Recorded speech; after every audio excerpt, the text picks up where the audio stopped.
It has been a tough year for Brian Sozzi's favorite retail brands, like Gap. Gap shares are down nearly 2% this year. And just last week, the company painted a cloudy picture for the holiday season.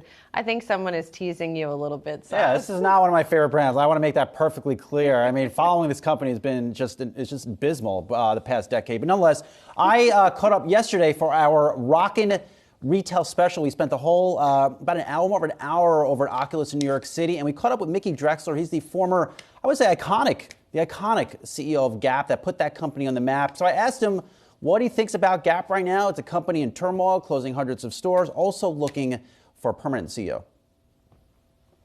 They should look like Gap looks.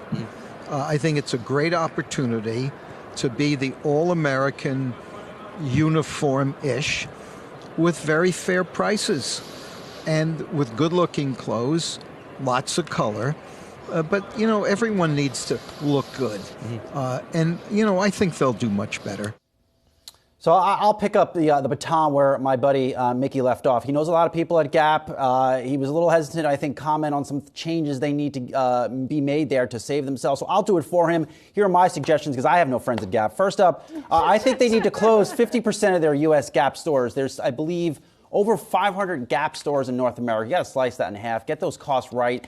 This brand, at this point in its life cycle, should only be in the top malls in the country and the top off-site or locations that you could find in local neighborhoods or outside of the mall. Next up, exit most international locations. We've seen Abercrombie close a lot of flagship stores overseas. We saw Target many years ago exit Canada.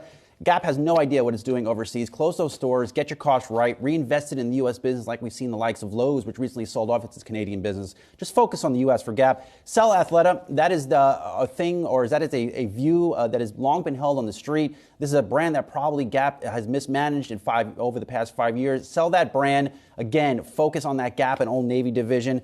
Next here, hire Abercrombie & Fitch's CEO, Fran Horowitz. I think she has done an awesome job resetting the culture at Abercrombie, resetting what the clothes look like at Hollister and Abercrombie & Fitch. I think she should get a call from Gap, which is a bigger brand than Abercrombie & Fitch, and if anybody's going to turn that company around, I think it's her. And last but not least, fix the damn sizes. I went to Banana Republic over the weekend. I left with a medium, and it still fits like a large. That is just not how these clothes are supposed to fit. And the same deal, the same vibe is over at Gap. Even Old Navy, the sizing has always been awful for men's and women's. I encourage them to finally get these things right so they fit true to size. My take is this. I used to like me a good Gap wool sweater. This is all right there. I am right now in a turtleneck, which I don't wear turtlenecks anymore, but my former Gap self in college, I always used to wear turtlenecks. That was my thing, and I probably had that sweater. What changed?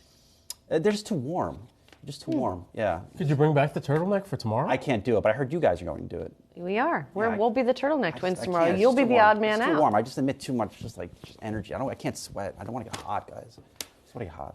The sizing is off because they know that you're going to the gym for 5 Sizing is hours awful. every They Saturday. need just do better. Give me clothes that fit. But their sizing has always been like that. Why can't they fix it? Nobody else has this problem. Just make better stuff, man.